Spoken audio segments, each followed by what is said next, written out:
Hello everyone. Rock engineering की इस class में हम engineering properties and laboratory test on rocks discuss कर रहे थे। इसमें हम फिजिकल प्रॉपर्टीज ऑफ रॉक में रॉक्स की पोरोसिटी, डेंसिटी, मॉइस्चर कंटेंट, इन सब प्रॉपर्टीज के बारे में डिस्कस कर चुके थे।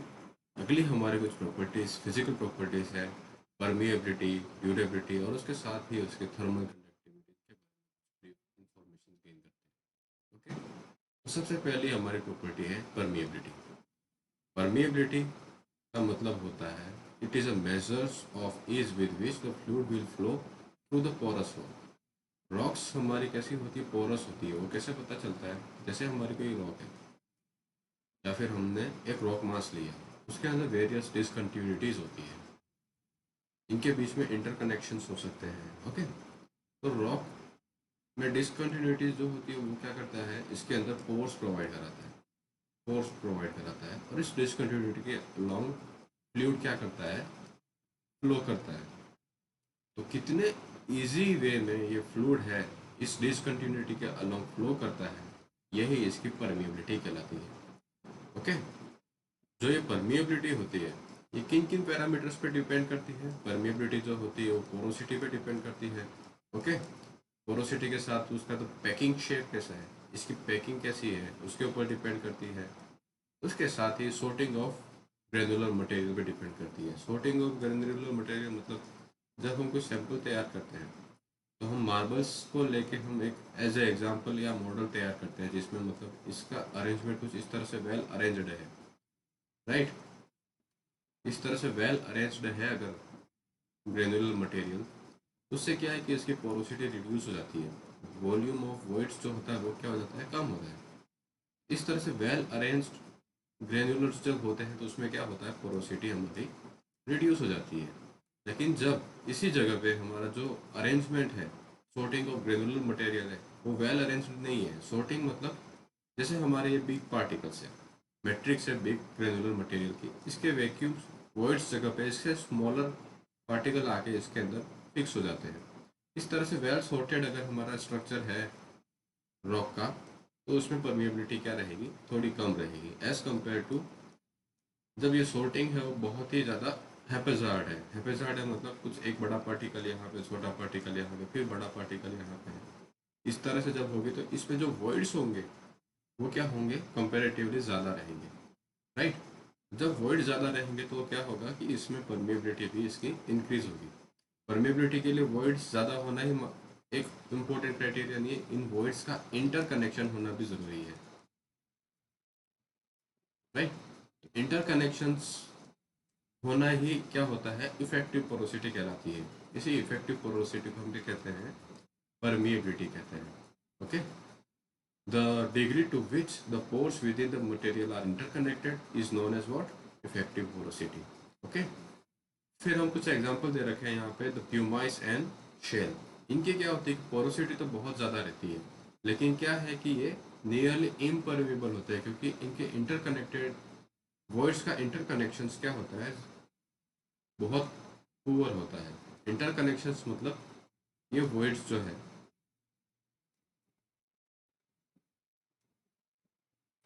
यहाँ से जब यहाँ पे देखें तो इसकी पोरोसिटी तो है, पर ये दो पार्टिकल जो है वो इतने क्लोजली कनेक्टेड है कि ये वाटर है वो इस पोर्स के अंदर ट्रांसफर नहीं हो सकता, क्योंकि यहाँ पे इसकी परमेबिलिटी इन दोनों पार्टिकल के बीच में कम है।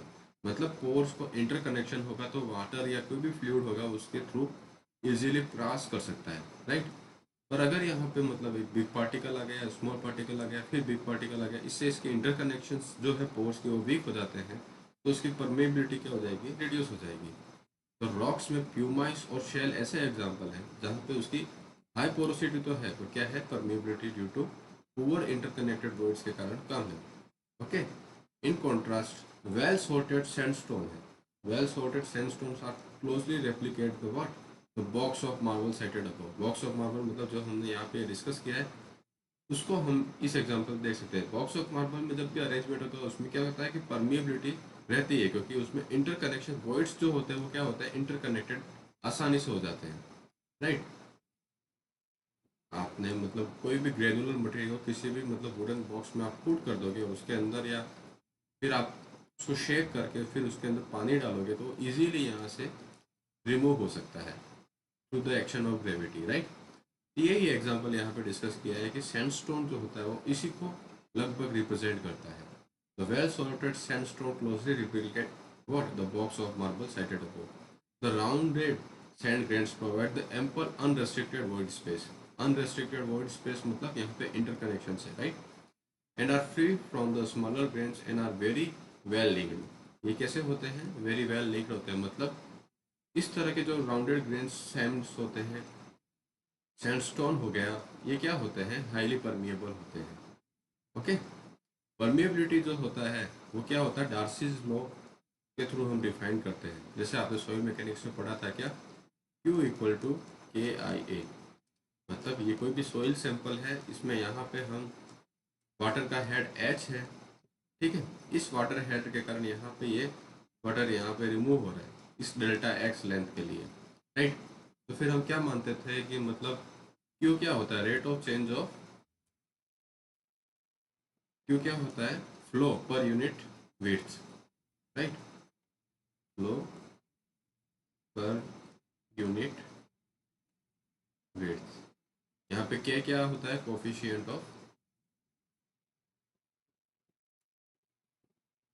Of permeability, right. I क्या है यहाँ पे? हेड लॉस है। हेड लॉस मतलब delta S divided by delta x।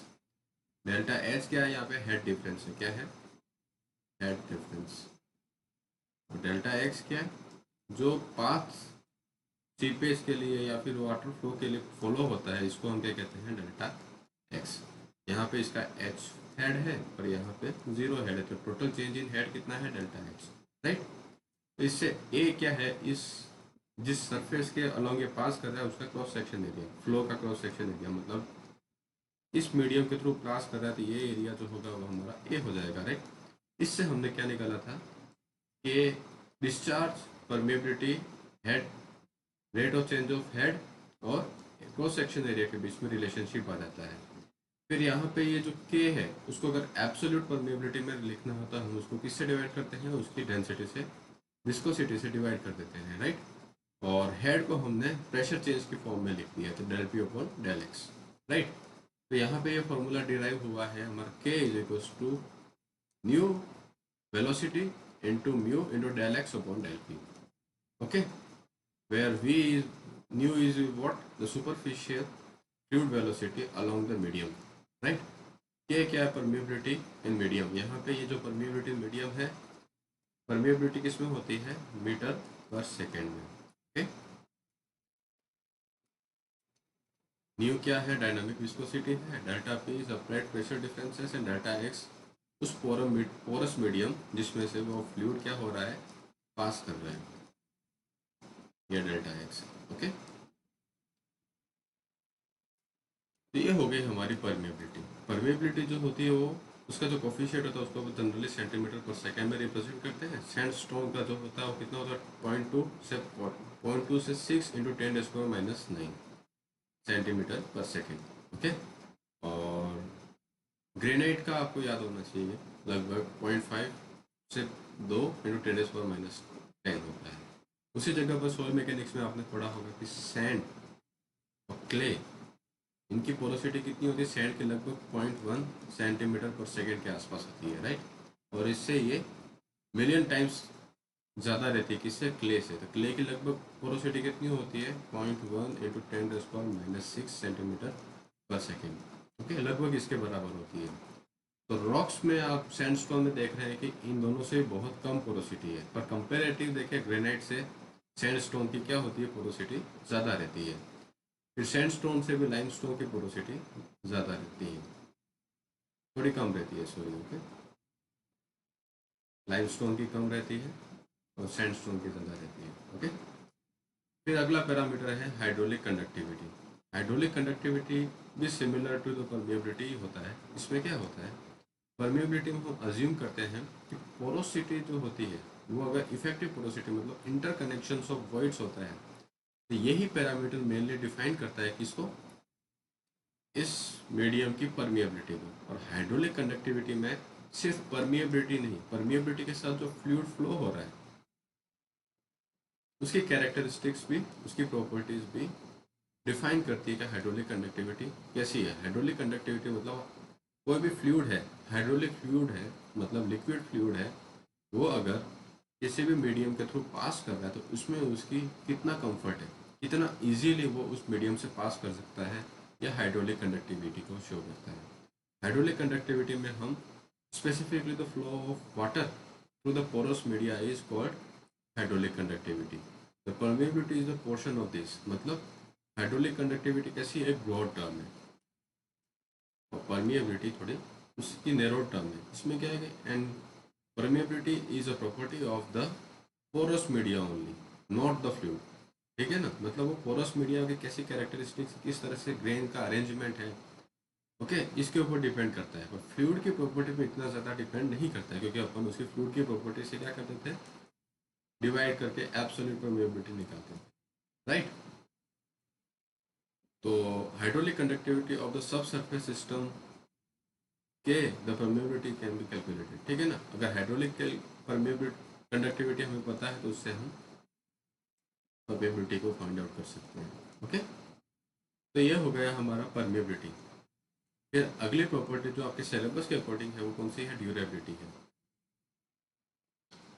Durability क्या होता है कि किसी भी रॉक सैंपल को अगर हम क्या करते हैं, अल्टरनेटिव वेटिंग एंड ड्राइंग करते हैं टेम्परेचर वेरिएशंस के साथ, तो उसका क्या बिहेवियर होता है, वो कितनी डिग्रेड होती है, कितना उसमें मतलब वेदरिंग एक्शंस होते हैं, इन सारी चीज़ों को हम ड्यूरेबिलिटी में टेस्ट करते हैं। मतलब कोई भी एक रॉक सैंपल है, इसको हम सबसे पहले 105 डिग्री सेंटीग्रेड लिक्विड में क्या करते हैं, गर्म करते हैं, देन इसको कूल डाउन करते हैं, फिर रूम टेम्परेचर मतलब 20 डिग्री सेंटीग्रेड पर रूम टेम्परेचर किसी लिक्विड में कूल डाउन करते हैं, फिर अगेन इसको क्या करते हैं, गर्म करते हैं 105 डिग्री वाले लिक्विड के अंदर, देन आफ्टर इसको कूल डाउन करते हैं।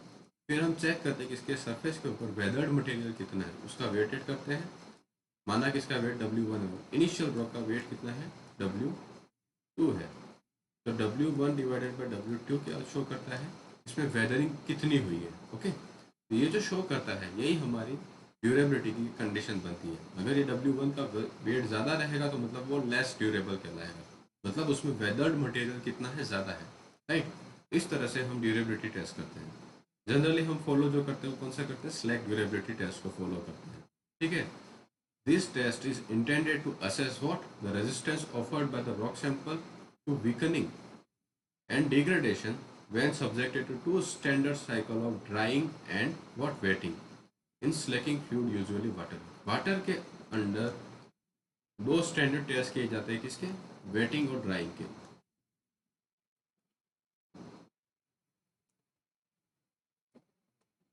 ओके, दो साइकिल में कितना वेदर मटेरियल हुआ उसको हम कैलकुलेट करते हैं। Okay, the slack durability index is calculated as a percentage ratio of final to the initial dry sample weights। मतलब फाइनल और इनिशियल ड्राई सैंपल्स का वेट करेंगे, उससे ही हमारे स्लैक ड्यूरेबिलिटी इंडेक्स आएगा। ठीक है ना, अगर फाइनल वेट कम हुआ मतलब फाइनल वेट कैसे कम होगा, क्योंकि कुछ वेदर मटेरियल हट जाएगा, तो फाइनल वेट जितना कम होगा उतनी उसकी वैल्यू क्या आएगी, कम आएगी, और जितनी ज़्यादा इंडेक्स रहेगी वो उतना ज़्यादा ड्यूरेबल माना जाएगा। मतलब आप यहाँ पे देख सकते हैं,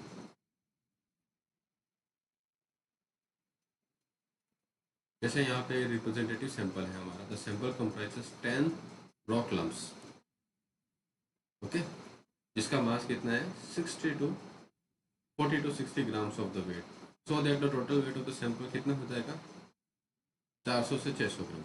इतना रॉक सैंपल हमने लिया, इनिशियल वेट कितना हो जाएगा हमारा 400 टू 600 ग्राम।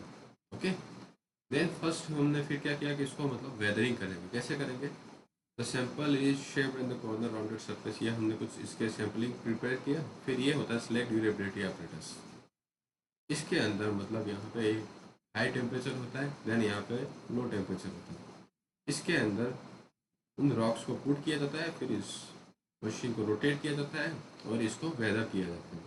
वेदरिंग के बाद फिर इसको वापस यहाँ पे ट्रांसफ़र किया जाता है। ठीक है, फिर इसको यहाँ पे ट्रांसफ़र किया जाता है, फिर वेदरिंग किया जाता है, फिर साइकिल एक बार रिपीट करेंगे। ओके, और देन इसके बाद इसका वेट कैलकुलेट करेंगे ड्राई करने के बाद। ये जो वेट आया W2, ये क्या हो गया हमारा final weight. Okay, initial weight हमारे पास कितना था, 600 से 600 ग्राम। ओके, तो W2 डिवाइडेड बाय W जो शो करता है वो क्या करता है, ड्यूरेबिलिटी इंडेक्स को, स्लैग ड्यूरेबिलिटी इंडेक्स को।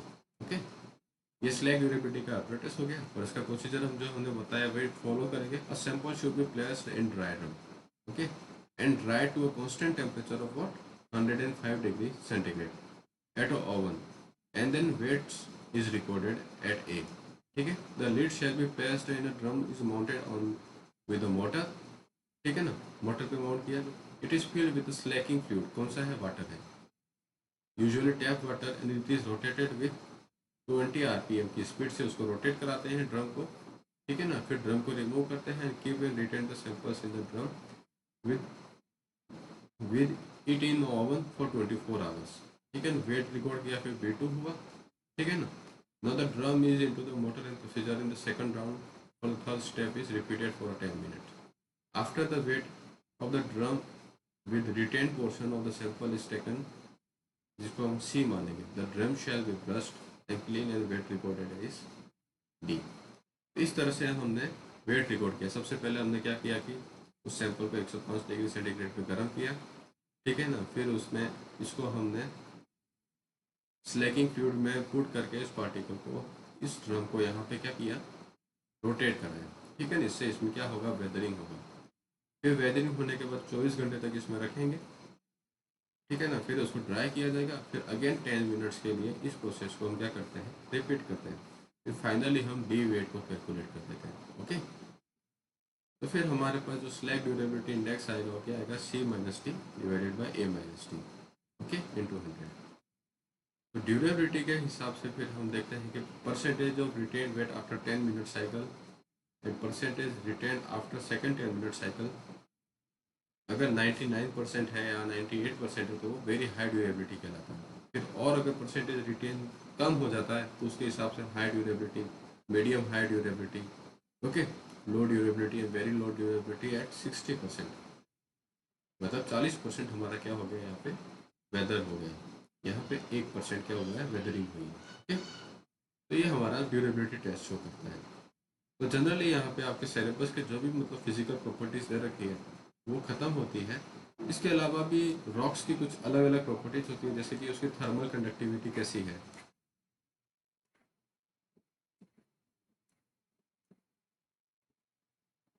थर्मल कंडक्टिविटी से हम क्या निकालते हैं, कोफिशिएंट ऑफ थर्मल एक्सपांशन निकालते हैं।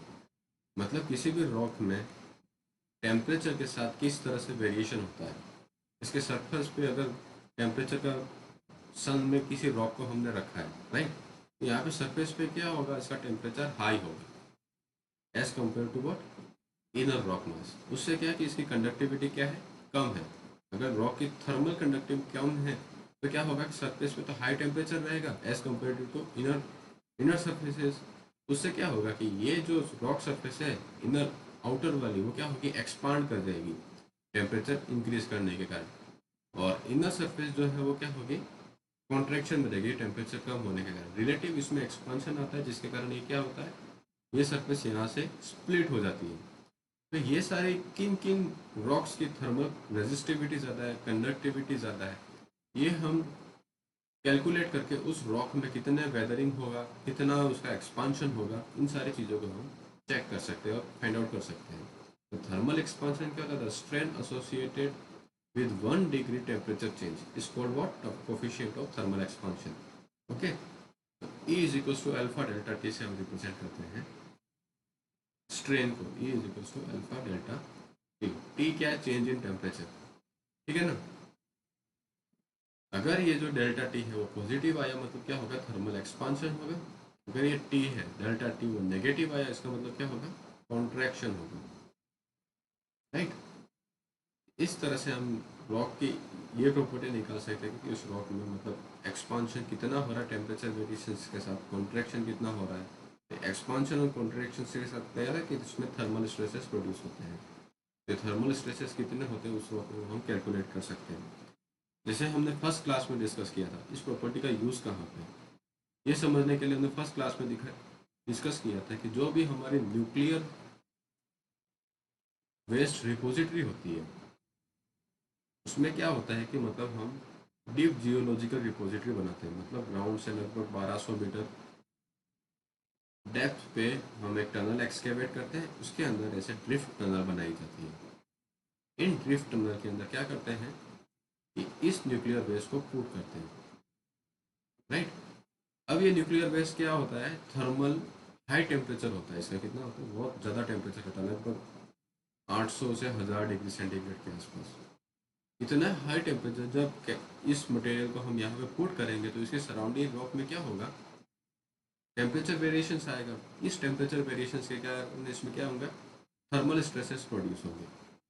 ये जो थर्मल स्ट्रेसेस है इसके कारण ये रॉक क्या होगा, नियर बाय रॉक जो होगी, जैसे इसको हम जूम करते हैं,